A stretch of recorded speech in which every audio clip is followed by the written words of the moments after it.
The Knaus StarClass range was relaunched last year as part of a concerted attempt by the German manufacturer to gain a foothold in the UK market. And now we have this. It's the new StarClass 690. It's a twin axle featuring the popular transverse island bed layout. And it's a fine looking thing, I think you'll agree. I particularly like some of the detailing of it. At the front there, that badge rotates out of the way to gain access to the handle for the front locker. It's a really classy touch.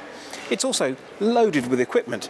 If you like to spend a lot of time on your awning, you'll love this van. We've got a gas barbecue point, we've got a TV socket and 230 volt point, and an awning warmer, a detail that's fast disappearing on flagship vans as a result of the universal adoption of Aldi wet central heating. But because this van has a Truma system with blown air, it's an easy fit. Take a look at this weight plate down here.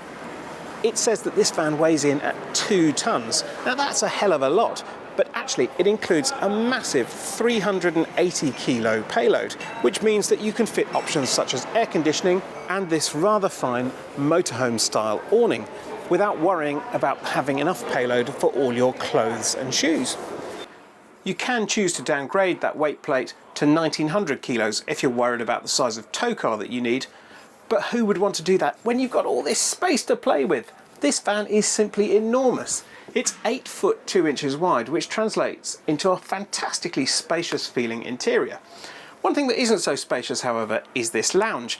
Now, you can opt to have a front chest here in place of this wraparound seating, but I'd be inclined to stick with this layout because otherwise it's going to be pretty snug for any more than 2. It is, however, very comfortable, particularly with this optional leather upholstery, which is a 1500 quid option, but rather a nice thing to have. And with this central seat, one person on either side of you, 3 of you can sit back and watch the TV mounted on its special stand just in front of you. Now, the only thing in here that I can really complain about, apart from the slightly snug sofas, is the lack of overall storage space. Because the sofas aren't that long, they don't provide a massive amount of space beneath, and there aren't any access flaps either. There are 2 overhead lockers, but again, they're quite small. But as we'll find out later, there is a lot more storage available further back in the van. At night, the lounge turns into a decent sized double, although it will be reduced by opting for that central chest. The majority of people who are going to stump nearly £30,000 for this StarClass 690 are likely to spend a lot of time in it, be that on lengthy holidays or indeed on seasonal pitches. And chances are they'll value this fridge.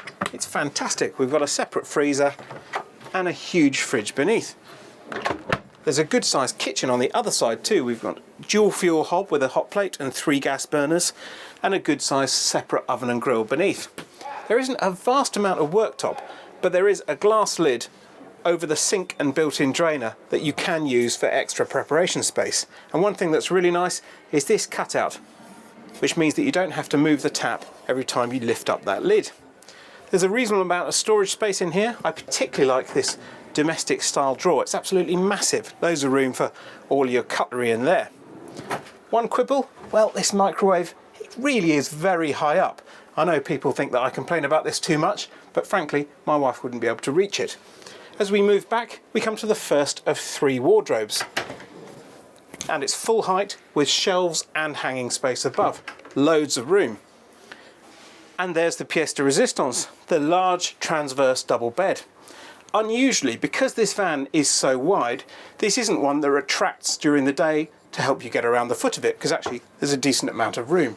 Yet it's still well over 6 feet long, and that translates to a good amount of storage space beneath.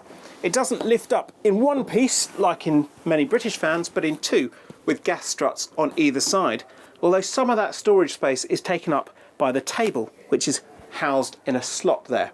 There is, however, external access to both that space and indeed the one under the front sofas. People who spend a lot of time in the van will appreciate this dressing area too. There's a good sized cupboard for all your lotions and potions and a huge mirror above. Moving further back, we've got the second of those 3 wardrobes, which is a little bit narrower and is only shelved with no hanging space. But don't worry, because there is an extra hanging rail in the one in the bathroom, which on production vans will have a sliding door rather than this domestic style unit.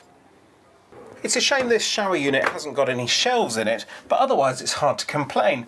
It's fully lined and it's a decent size too.